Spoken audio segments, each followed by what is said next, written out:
Hey everyone, this is Uzi with Able Company Ventures. We help companies around the world with implementing fever screening systems. So today I wanted to talk to you about why we focus on fevers in the first place, as well as CDC guidance, right? So let's start with CDC guidance. So when we think about fever screening systems, they don't work in a vacuum. They work within the context of being a solution that you are allowed to put in place to screen employees entering your work facilities, right? So when we talk about the CDC did put out guidance, specifically just general guidance in terms of like what COVID-19 is, mainly because fever screening is something topical to COVID-19, how it can spread, and also the measures you can put in place, especially for those both essential workers who are still continuing to work, as well as those who are considering how work will look like when work opens back up, right? So let's go into just COVID-19. COVID-19 is a respiratory disease, ultimately caused by the SARS-CoV-2 virus. It spread from China to many different countries around the world, and we're now dealing with the impacts of trying to manage this virus, right? So the way that it's spread is it's spread confirmed through respiratory droplets. What that means is it's not airborne, it's not living in the air, but it can be spread from one infected person breathing out those respiratory droplets getting exposing someone else to it, right? So that is how it can spread. Also, who is at risk of spreading this disease?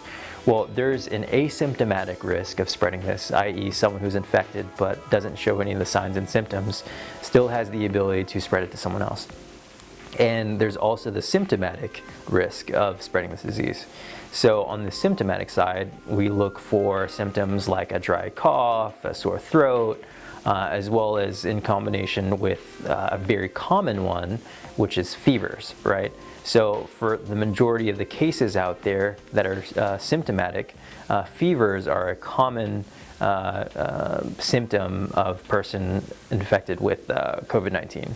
So when we think about that in the context of fever screening systems, we can use a fever screening system to prevent someone who has COVID-19 or who is sick through identifying an elevated temperature and using that temperature measurement to let them go home or get a secondary test to make sure that a person who potentially could be a vector for coronavirus or COVID-19 doesn't go into your facility and spread that to others, right? So that's kind of how it fits.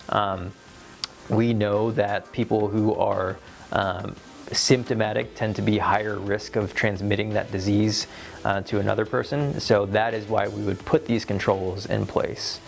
Specifically, this control falls under what CDC considers a pre-screen procedure and could even be a regular monitoring procedure, right?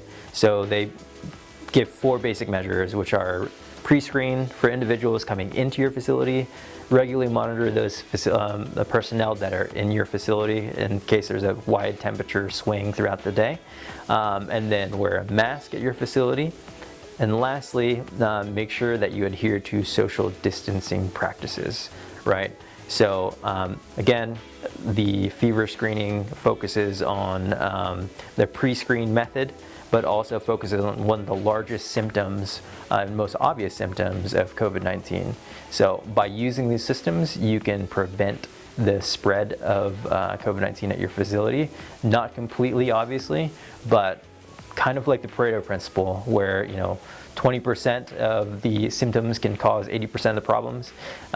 By preventing someone with a temperature who could potentially be a carrier of COVID-19 from entering your facility, you could be eliminating a large probability of risk entering your facility, transmission risk, that is. So hopefully that helps. We can share the CDC guidance as well, but feel free to reach out to us if you have any questions, and we just thank you for your time. I wanted to talk to you about why we focus on fevers in the first place, as well as CDC guidance, right? So let's start with CDC guidance.